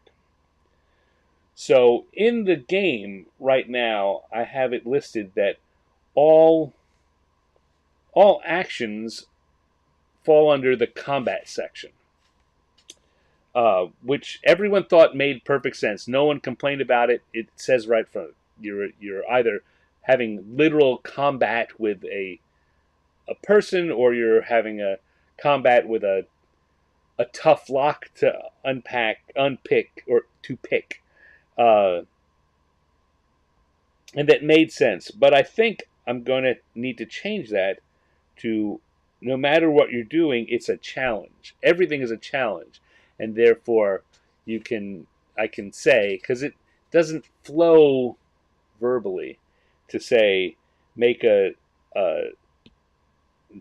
you're now going to do some investigative combat. Numerically, it all works the same, but verbally, it didn't work well. So now, if I call everything a challenge and say, okay, this is going to be a fighting challenge or a combat challenge. This is going to be an investigation challenge. Um, so that was a thing I learned that I didn't know, which is a very small change. It doesn't really change anything other than the nomenclature, but it has a big effect on the game, how easy the game is for someone who's not me and me, but to run, and how much sense it makes to your average player. Um, I learned that although I've got some rules in there, there are a few that I was forgetting to keep track of. So I've got to question whether they're necessary, or, and I think they are, how to make it easier to remember to put them into play. Um, but yeah, I mean the main things I learned were about the uh, the adventures I wrote, like how to fix. Those are the things I learned. I need to tweak this. I need to rewrite that. The rules themselves were. I don't know whether it's right to say surprisingly. I thought they were going to work out well, and they did. It turns out I was right, so I'm not surprised by it, but it's kind of braggadocious to say, yeah, well, I'm not surprised that it worked great. But the rules worked as intended, so I didn't come away with a ton of things I learned there, except that uh, except that they worked, and now it's time to take them to the next level to keep developing them. But I did learn that one of the adventures that I put together was much needs more in order to in uh, fit in a convention time slot. It was too linear and too quickly solved in its linear shape.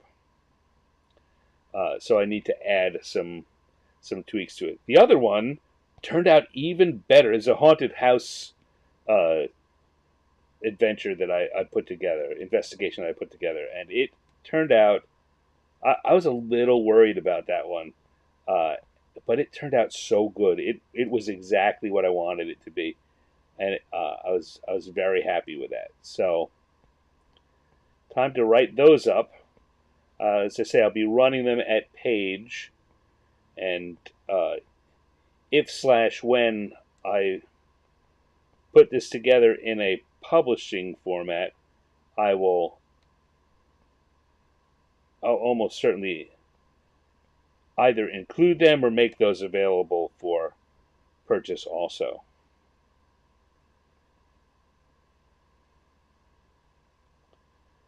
Adventure writing, in the end, I think adventure writing is the thing that is my best skill as a RPG designer.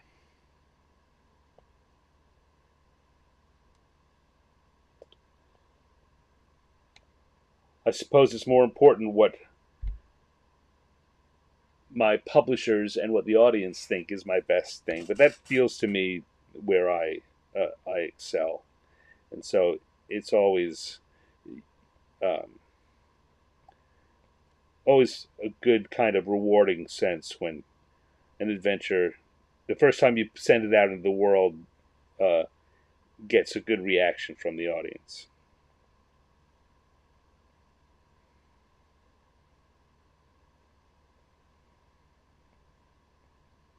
Let's see what we got going on here.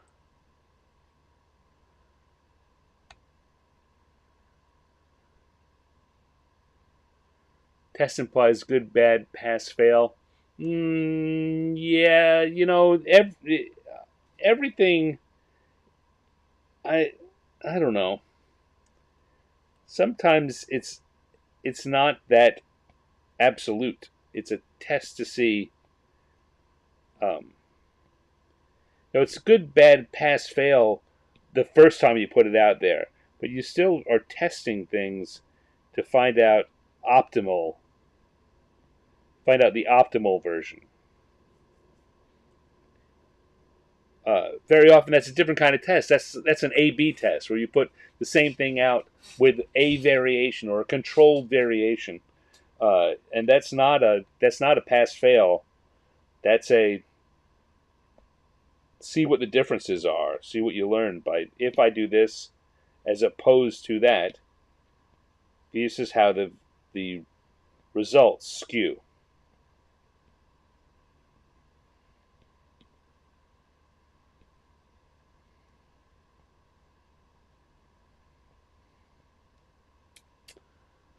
If I could ever be a guest on Mastering Dungeons, I'd love to hear me talk with Sean Merwin and Teos.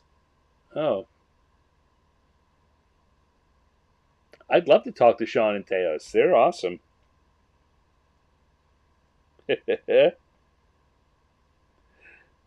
Well, I'll have to look into that. I don't interact with either of them very often, but I know both of them in passing, in convention colleague way. I, I know Bill Slavacek, maybe even Ed, who was just on the show, uh, interacted quite a bit with Teos at various times. I think maybe I'm thinking of someone else. Teos was a name that came up a lot in one of my working groups at one point in my career. I'm having a hard time immediately thinking of exactly when and where. But yeah, that would be interesting. I'd have a lot of fun doing that. An adventure too short for a convention. Yeah, well, you know what? The thing about the one that's too short for, that I say is too short for a convention, it really nailed that format that I was talking about. It took just a little more than an hour uh, to it.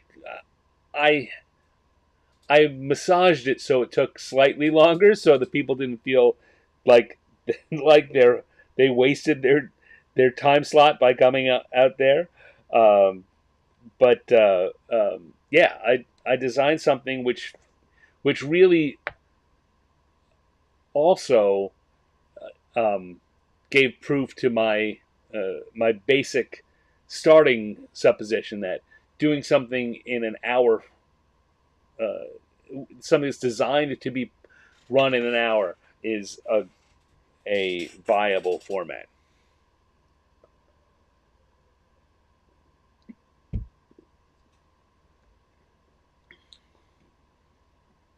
Oh, Michael, I see what you're saying about the test comment. Teos is now working on a mega adventure for Drawsteel. Awesome. Well, I'll have to look into that. Teos does good work.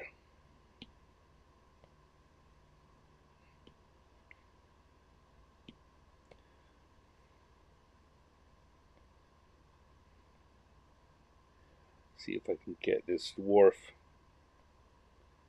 here to look right. I don't know if you can tell here, but the dwarf is. Let me see if I turn on another layer.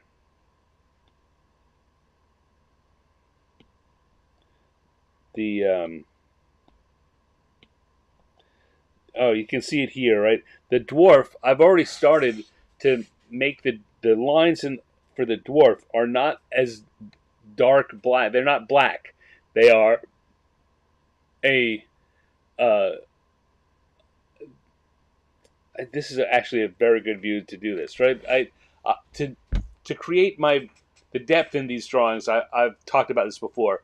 I start shifting from a dark black, a black outline, to a shaded outline, a dark shade, a dark in this case a dark greenish blue, um, and uh, so that we can it maintains that line drawing quality, but still has that feeling of being not as strong as what's in front. What's in strong is done with the black, and the further back you get, the more blue comes through. And see here that the dwarf is I've started it. It's still if I turned off the layer with the Minotaur, you might look at that and think, no, that's a black line there. It's pretty dark. But if you put something with an actual black line around it there, you can see that I've started to drop, uh, bring out the blue, and then behind it is the line drawings for the pillars, which is clearly blue, and that's going to make them feel further in the background when the whole thing is said and done.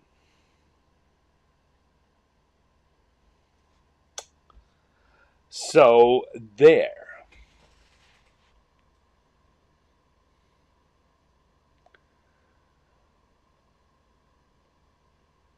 The biggest hurdle for my group, timing of our sessions, says Surreptitious. So something more concentrated would be nice. Yeah, I mean, it's a matter um, of designing the game with the idea that, or designing the session that everything you need to do should get done in an hour.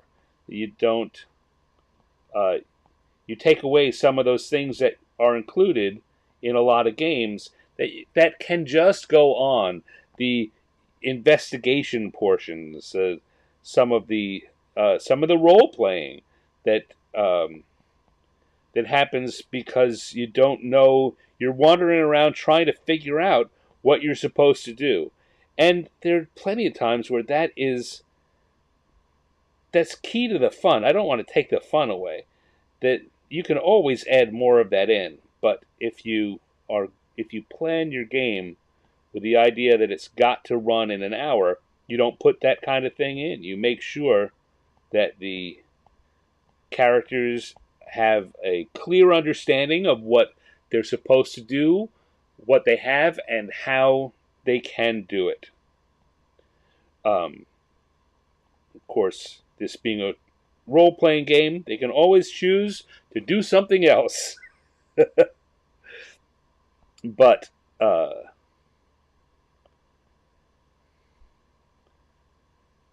game that's designed to run for an hour and that everyone agrees we're going to try and get it done in an hour, if your players are not cooperating, then that's a secondary problem. Then they don't want to play an hour long game. They want to do something with an open end. And the nice thing about it is that and I guess one of the things I'm also testing for is could you, I mean, you can use any set of rules to do anything. You can use the most complicated game in the world to run an hour long uh, session.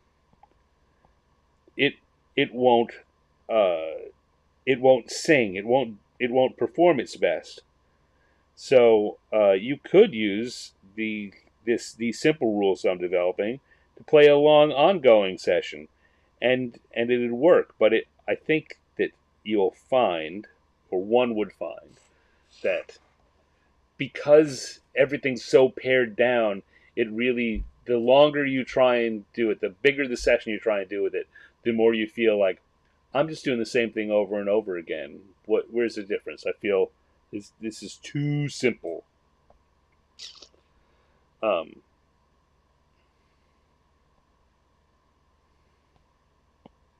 maybe not, maybe not.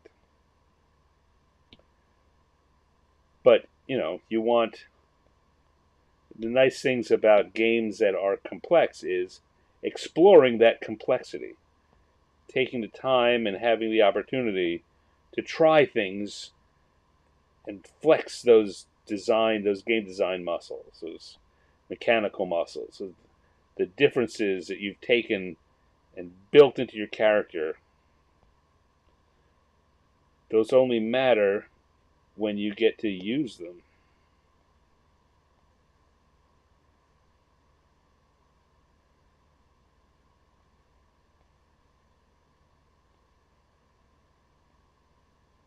I'd say, like Ted and I were saying, it's one of the things that when we were building the demos uh, for the TSR Castle, when we were saying you couldn't use D&D, you couldn't have all the options that you build into your at-home player characters. There just isn't time, or there wasn't time to play with them in a 1 hour quick demo.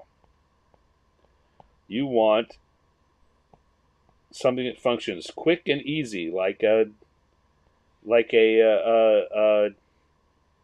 fighter, right? Just what are you gonna do? You're gonna fight. You're gonna hit. You're gonna roll your hit.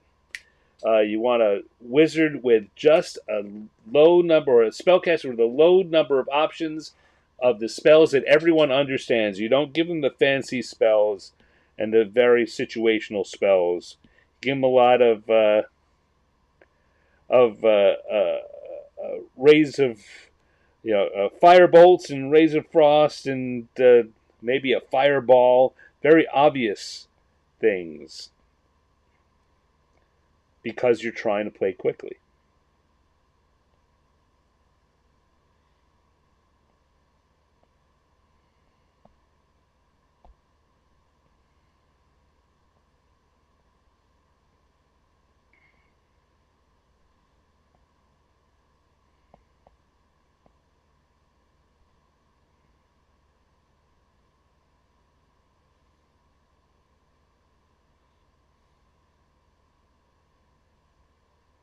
Hello, Chris Andrew. How's it going? Glad you could join us.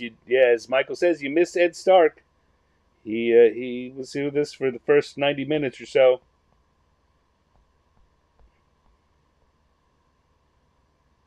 And we had a lot of fun.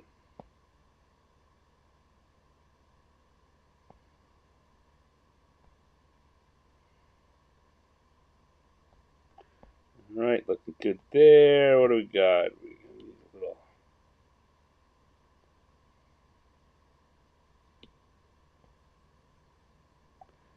I do this coloring, and one of the reasons why it takes me so long is I don't do it in the most, in the easiest way you can.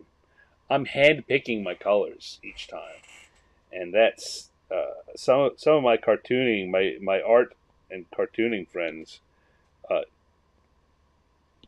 hear me say that or watch me do it and say, "What, are you crazy? What? Why are you taking that time?" There's so many quicker, easier ways to get that done, and I I like it though. Sometimes I pick unintuitive colors, and sometimes it just takes me a while to find the color I'm looking for. But I like the process, and this is definitely about me, about doing things. If I'm doing something on someone else's time or on someone else's project, then getting it done in the quickest, easiest way possible is what I owe them. They're paying me an hourly rate, or if I'm on the clock. I'm doing something for myself. Satisfying my muse is the most important thing. All right.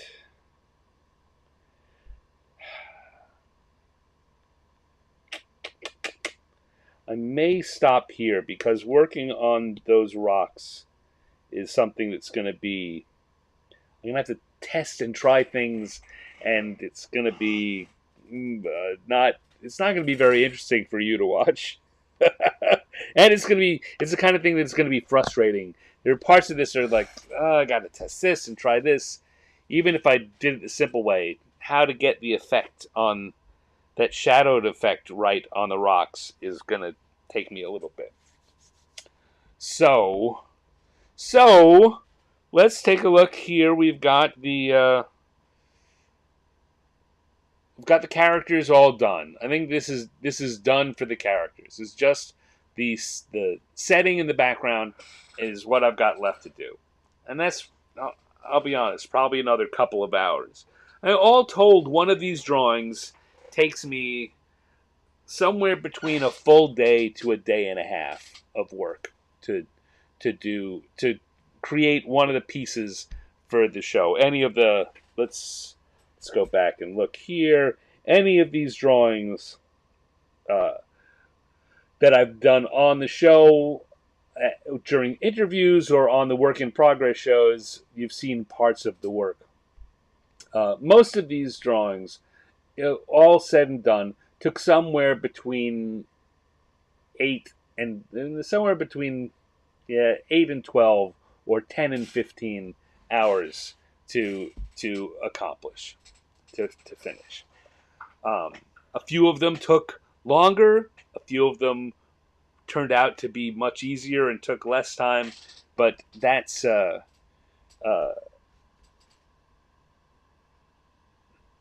what these are in general. Um, and it's just finding the extra time. Next week, I'm gonna have a guest. Ooh, next week we're gonna have a regular show, not a work in progress show. We're gonna wind up with a new Blue Line sketch. You see, right now I'm down to finishing. Once I finish this uh, Book of Dungeon Encounters drawing with a Minotaur, I've got 4 more unfinished, and I will have finally caught up again. Except that next week we're going to do a new blue pencil. We're going to start from scratch and do a new drawing. I don't know what it is yet. I do know who the guest is supposed to be, and I'm talking with them about what what piece I might do for the homage. We'll see.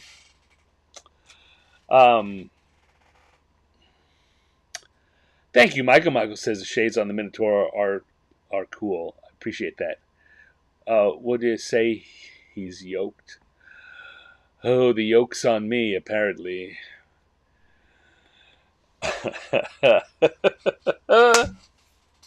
All right. So, thank you everyone for coming and hanging out. Thank you to Ed Stark for being my guest and chatting with me, chatting with you all.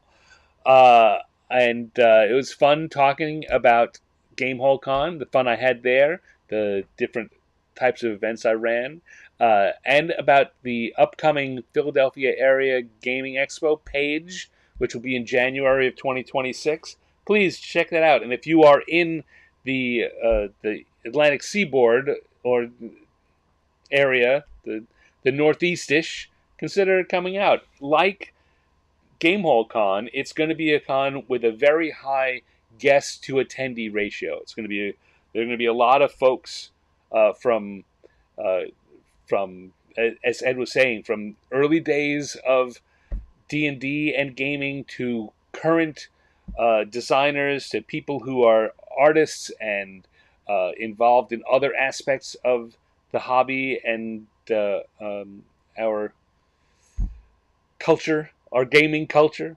It's gonna be a really good show, and I'll be there. So, thank you all for coming. Had a great time. Too many folks here have popped in and out, so I'm not even going to try and name all the names. Thank you all. If you're watching on replay, thank you too.